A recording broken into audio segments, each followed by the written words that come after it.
Ahead of the West Bengal Assembly elections, Prime Minister Modi has written a letter to West Bengal voters. Written in both Bengali and Hindi, Prime Minister's letter marks a deliberate shift in BJP's political messaging as the party attempts to shed its outsider tag in the state of West Bengal.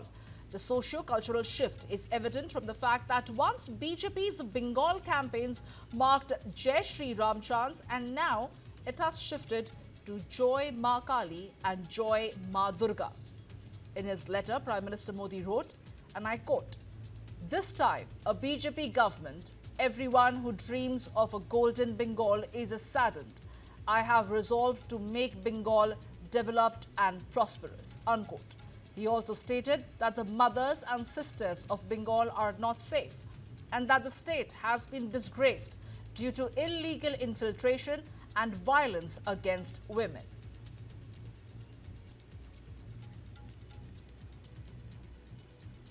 Ahead of the West Bengal Assembly elections, the political temperature heats up in the state, with both sides, the TMC and the BJP, not willing to pull back any punches. This time around, the Prime Minister himself has taken the cudgel against the West Bengal Chief Minister.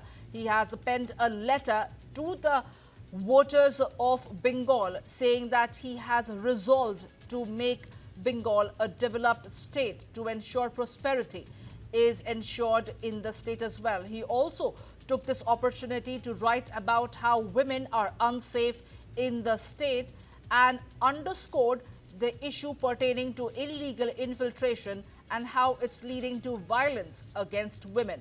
Remember, earlier, as far as chants of BJP is concerned, it all surrounded around Jai Shri Ram, and there has been a quiet shift from Jai Shri Ram to Joy Ma Kali and Joy Ma Durga. To get us more details on the story, I'm joined by Anand Prakash on the phone line.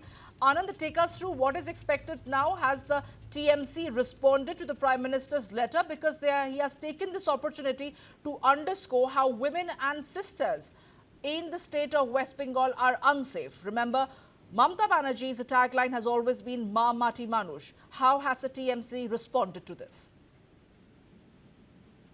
प्रधानमंत्री नरेंद्र मोदी ने पश्चिम बंगाल के जो voters हैं उनको letter लिखा है। ये personal letter लिखा गया प्रधानमंत्री की तरफ से, और बीजेपी जो है, बीजेपी कार्यकर्ता पश्चिम बंगाल के हर घर में जाएंगे और ये प्रधानमंत्री की तरफ से लिखी हुई चिट्ठी पश्चिम बंगाल के हर घर में, हर वोटर तक, हर व्यक्ति तक पहुंचाएंगे और इसमें बताएंगे कि कैसे जो मौजूदा वहाँ पे ममता बनर्जी की सरकार है उसने कैसे हिंदुओं पर अत्याचार किया, कैसे जो महिलाएं हैं उनके खिलाफ अत्याचार हुआ है, कैसे वहाँ पे करप्शन बढ़ा है, और साथ ही साथ बीजेपी का विजन क्या है पश्चिम बंगाल को लेकर, पश्चिम बंगाल के लोगों को लेकर। और खास बात यह है कि प्रधानमंत्री ने जो ये लेटर लिखा है ये हिंदी के साथ साथ उन्होंने बांग्ला में भी लिखा है, और जो एक नारा दिया है प्रधानमंत्री ने उस लेटर में, उसमें लिखा है सोनार बांग्ला के साथ साथ उन्होंने लिखा है ए बार बीजेपी सरकार, यानी कि इस बार बीजेपी सरकार का उन्होंने नारा दिया है। उन्होंने कहा है कि जो लोग सोनार बांग्ला का सपना देखते थे पश्चिम बंगाल में, वो मौजूदा सरकार से बहुत नाराज हैं, बहुत दुखी हैं, और ऐसे में अगर बंगाल को डेवलप बनाना है, उसको प्रोस्पेरस बनाना है, तो ये सिर्फ बीजेपी कर सकती है, क्योंकि वहाँ पे लॉ एंड ऑर्डर नहीं है, जिसके चलते वहाँ पे इन्वेस्टमेंट नहीं आते, वहाँ पे महिलाएं सुरक्षित नहीं है, वहाँ पे माताएं सुरक्षित नहीं है, बहनें सुरक्षित नहीं है, और इसके साथ साथ जो इलीगल इन्फिल्ट्रेशन हो रहा है खासतौर से जो बांग्लादेश से, उसके चलते जो वहाँ के लोग हैं उनका रोजगार और उनके जो अधिकार है वो घुसपैठिए ले जा रहे हैं, और साथ ही साथ यही लोग जो है जो घुसपैठिए हैं वो महिलाओं के खिलाफ वायलेंस कर रहे हैं, जिसके चलते पूरा जो है पश्चिम बंगाल बदनाम हो रहा है।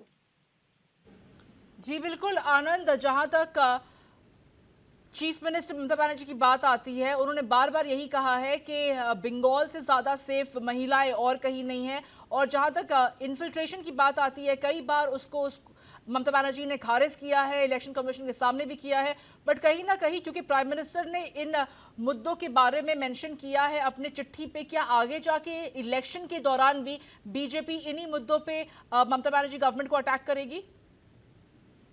जी बिल्कुल, जाहिर तौर पे। और प्रधानमंत्री ने जो अपने लेटर की शुरुआत की है उसमें उन्होंने जय मां काली के जयकारे के साथ लेटर की शुरुआत किया। उन्होंने ये भी कहा है कि अब से कुछ समय बाद पश्चिम बंगाल में चुनाव होने जा रहे हैं, यानी कि जो पश्चिम बंगाल का जो भविष्य है वो कुछ दिनों बाद होने वाले चुनाव से तय हो जाएगा। तो ऐसे में जो जेन जी है और जो नेक्स्ट जनरेशन है उसको उन्होंने अपने इस लेटर के जरिए उनके तक अपनी पहुंच बनाने की कोशिश की है। उन्होंने कहा है कि आपका भविष्य और आने वाले पश्चिम बंगाल का भविष्य जो है आपके इसी फैसले पर निर्भर करेगा जो आप चुनाव में वोट देने जा रहे थे। ऐसे में आप जिसको भी वोट देंगे वो सोच विचार कर, समझ कर और उसको आप वोट दीजिएगा। और उन्होंने कहा है कि आज की तारीख में पश्चिम बंगाल के युवा हो, महिलाएं हो, बूढ़े हो या जवान हो, सब जो है दुखी है। और जिस तरह से आज बंगाल के जो हालात है, जो कानून व्यवस्था है, जो हिंसा है, उससे उसको बदलने की जरूरत है। और उन्होंने बताया है कि ये सिर्फ और सिर्फ बीजेपी कर सकती है। और ऐसे में उन्होंने कहा है कि अगर लगातार जो केंद्र सरकार जो योजनाएं पश्चिम बंगाल की लाता है उसके लिए